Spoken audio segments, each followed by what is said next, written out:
Hey there, welcome back to the channel. My name is Ian McNaughton, and this is our second edition of our 2021 F1 season in review series. In case you missed it, yesterday I reviewed the Haas F1 season, and today I'm going to be discussing Alfa Romeo.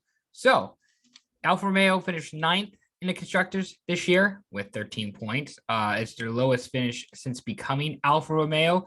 They finished 10th out of 10 in 2017 when they were Sauber F1. And this was their last season with Kimi Räikkönen and Antonio Giovinazzi. Räikkönen is retiring from Formula One. Giovinazzi is racing for Dragon slash Penske Autosport in Formula E next season. Gio has already taken part in Formula E testing in Valencia. He did that on the same week as the Saudi Arabian Grand Prix. He was in Valencia. He missed the second day, I believe, of testing, and then he flew to Jeddah for the practice, the qualifying, and the race, and the second last race of the season. In Valencia, Gio did 147 laps over 2 days. His fourth test saw him with the highest saw him as high as 17th out of 22. So he had the 17th fastest time out of 22 drivers, but it was just a full second back of Stoffel Van Dorm's flying lap in the Formula E testing. So while he is 17 out of 22, he is just a full second back of the leader in Formula E.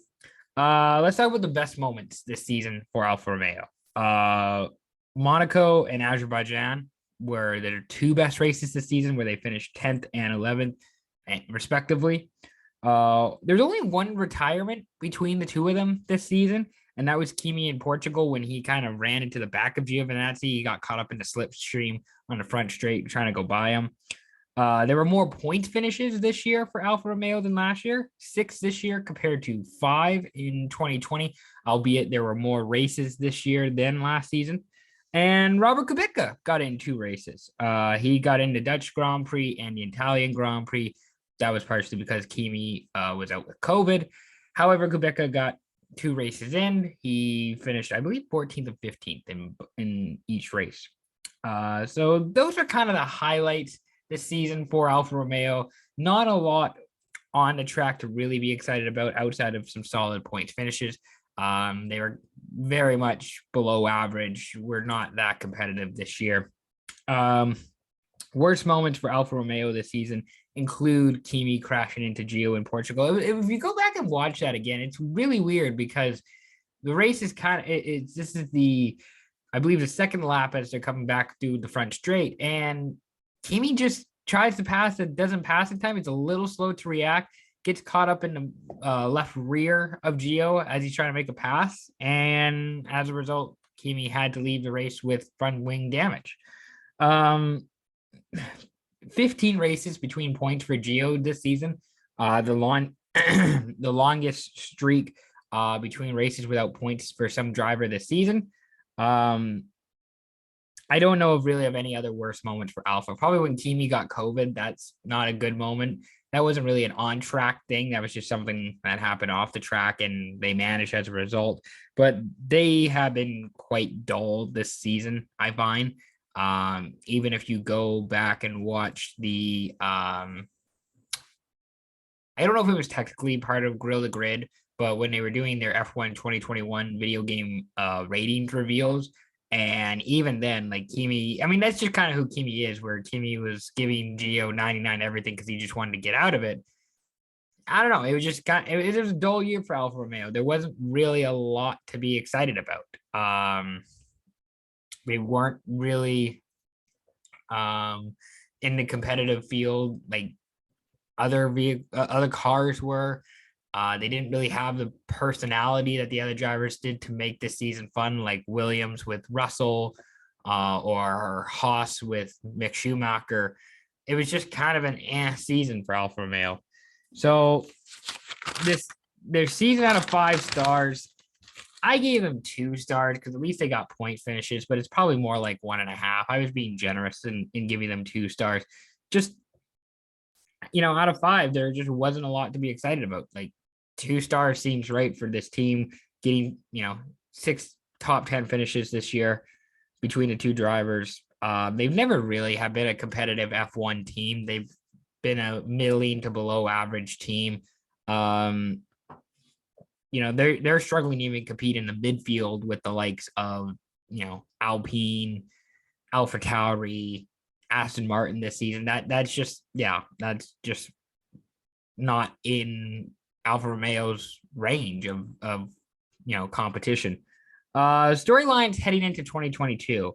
What Valtteri Bottas will Alfa Romeo get in 2022? He's had a pretty good second half of the season outside of a 15th place finish and a DNF.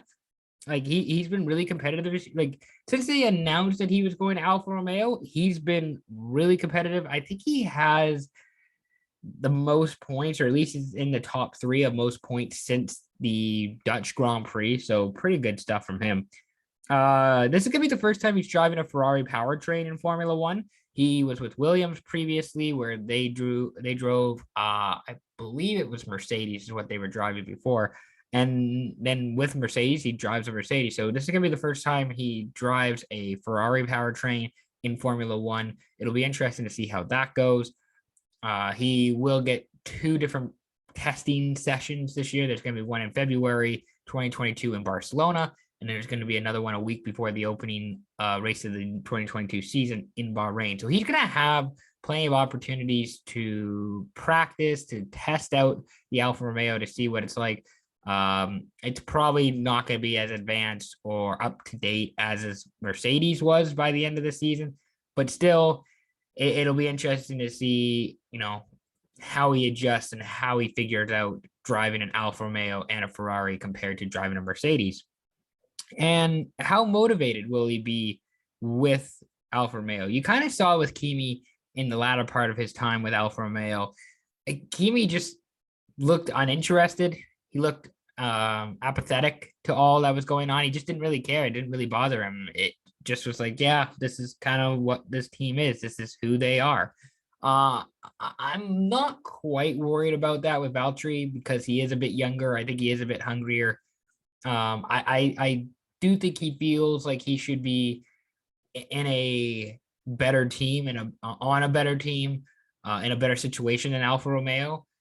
But this can be an opportunity for him to leapfrog into a better team in a better position than Alfa Romeo, or he can drag Alfa Romeo into a midfield spot like Alpine or Alpha Tauri or with one of those teams.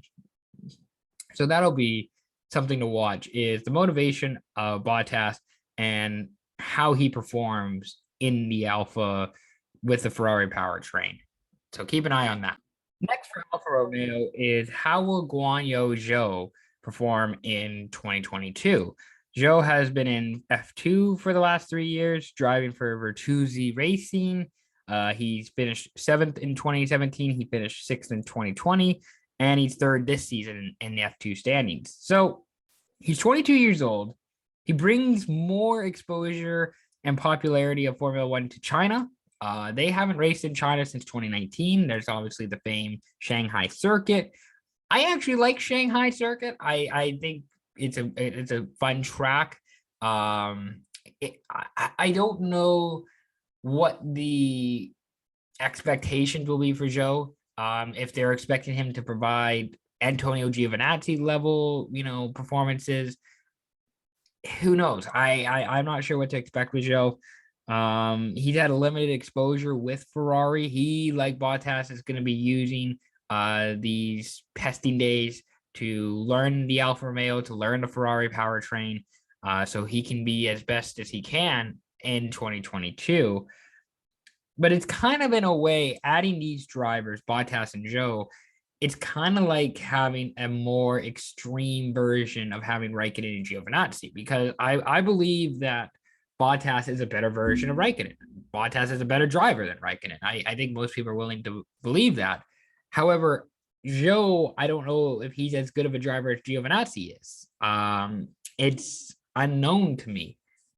He could be better. He could be worse. So that's kind of the, how do I put this? That's kind of the style that they're going with again this year, is having an old, better, not an old, but an experienced, a veteran driver leading the way with a young prodigy who's still trying to learn the sport as the second driver. Will it work? I don't know. I honestly don't know, and I don't know if Alfa does. But I think they're happy that they have a Chinese driver who will bring more exposure and popularity to the sport in China. They can, they can dip their toes in the Chinese market. They're going to be racing in China again, one would think, in 2022. So that's going to really make it exciting to see Joe race in his home country at a fun circuit. And whether this means anything, in terms of improvement, we'll see. Which brings me to my last storyline for Alfa Romeo. What's the next step for this team? Do they think they're closer to AlphaTauri or Alpine next season? Or are they competing with Williams and Haas again for the bottom of the standings? That's a real big question. They might be in this, purgatory of being better than Haas, being, kind of better than Haas and Williams, but at the same time, not being good enough to compete with the midfield. And that's what I'm worried about with this team is what's the next step? How do you get better? How do you get to be where Haas and Alpine is, or where Alpine in AlphaTauri, AlphaTauri is? How do you get to the, 5th and 6th in the constructors instead of being 8th, 9th, 10th? Like, how do you get there? What's the next step? Is it money? Is it financial? Is it a better car? Who knows? I don't, but I don't know what the strategy is. I don't know what the game plan is here for Alfa Romeo. Because there's a good chance this team could, get 10 points again next season, finish 7th or 8th in the constructors, and we're talking about the same thing this time next year. That's a definite possibility. So that's something that the people inside Alfa Romeo need to figure out, need to decide on what they want to be and who they want to be. They have the same financial issues that Haas and Williams are going through right now. I don't think they put out the same amount. I don't think they have the same commitment, shall I say, as Haas and Williams do in terms of having a paid driver. Maybe Joe's going to be that paid driver. I don't think he is. I think he's really talented, but I'm curious to see what Alfa Romeo thinks of themselves and how they can translate that into results next year. So yeah, that's my Alfa Romeo Racing review for 2021. Thank you very much for watching. Again, if you didn't check out yesterday's video on Haas F1, I highly suggest you go check it out. Tomorrow, I'm going to be discussing Williams Racing, so be sure to look out for that when it comes out. And again, be sure to check out our podcast, our website, our YouTube channel. If you're watching us on YouTube, like this video, subscribe to the channel. We're got a podcast coming out this week as well, so that's going to be really exciting. Thank you very much for watching. Greatly appreciated. We'll be back soon. Peace out.